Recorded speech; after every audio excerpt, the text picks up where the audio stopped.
So I'm going to talk about enzymes, and the enzyme that I'm going to talk about is lactase. Not lactose, but lactase.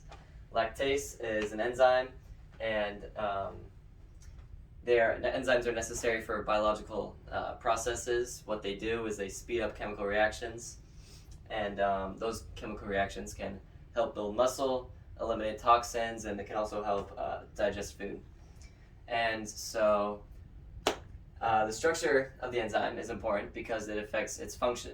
And the main part of an enzyme is its active site. And it's a lot like a puzzle piece. And so picture this as a puzzle piece, right? You got the little missing piece of the puzzle that fits like right here.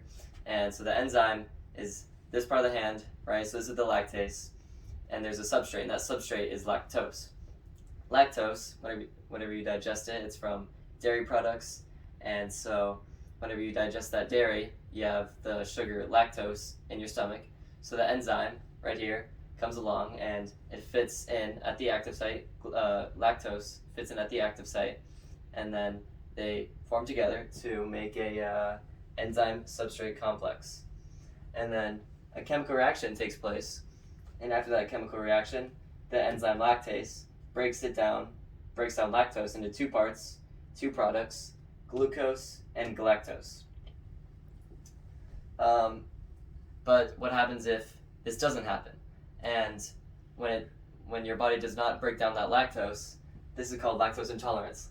Lactose intolerance is a disorder in which your body is unable to break down the sugar lactose, and so it can result in diarrhea, cramps, and gas because your body needs to get rid of that lactose because it cannot digest it.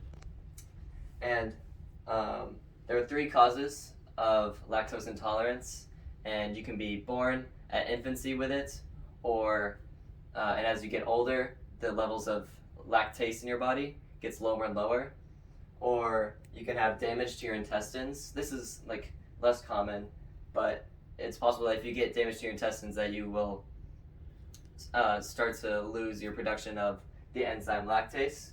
And then there's also a possibility that the person is born with a low level of lactase or no lactase at all. And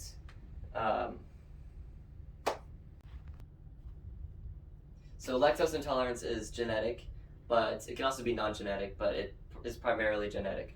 And with lactose intolerance, you have low levels of lactase, and so you can't break down lactose into glucose and galactose, and this leads to diarrhea, cramps, and gas, and nobody likes that, and so that's why you have these two main treatments. I'm not sure if there's any others, but there are two main treatments, and most people do it this way, which is to just avoid dairy because you don't have to, you don't want to have to go to the bathroom, and that's just a really awkward situation. But you can also take lactase supplements or lactase tablets, and when you digest these, the lactase is released into your stomach so that whenever you digest dairy, it is able to break down the lactose. And lactose intolerance is pretty much harmless, and really the only thing is discomfort and having to go to the bathroom whenever you have dairy and you can't eat ice cream and stuff like that. But that's pretty much all it is for lactose intolerance, and that's pretty much it for the enzyme lactase.